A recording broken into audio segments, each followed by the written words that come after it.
C'est aujourd'hui qu'a débuté au Vatican le conclave devant aboutir à l'élection du nouveau pape du Vatican.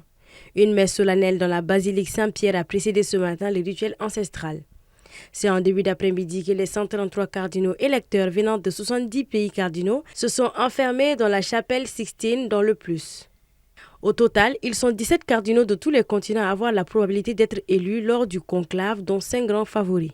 Mais l'issue du conclave est toujours imprévisible, rendant tout pronostic très hasardeux.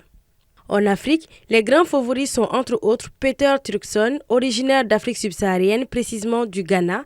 76 ans, profil conservateur, il est l'un des cardinaux africains les plus influents du Vatican et spécialiste de la gestion des conflits.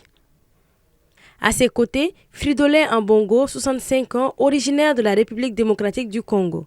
Archevêque de Kinshasa depuis 2018 et cardinal depuis 2019, il était aussi membre du Conseil des 9 cardinaux chargé de conseiller le pape sur la réforme de l'Église.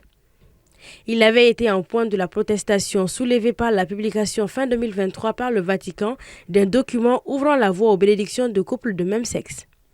Et enfin, Robert Sarah, d'origine guinéenne, 79 ans, il est l'une des figures de proue des catholiques traditionnalistes critiques de François. En 2023, il faisait partie des 5 cardinaux conservateurs qui ont demandé publiquement au pape François de réaffirmer la doctrine catholique sur les couples gays et l'ordination des femmes.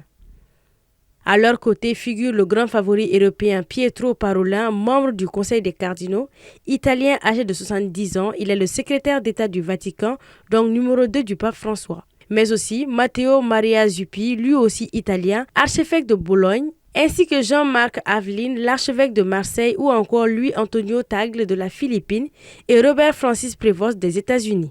Si le nouveau pape vient de l'Afrique, il s'agirait d'une première dans le monde pour un noir de diriger le Vatican.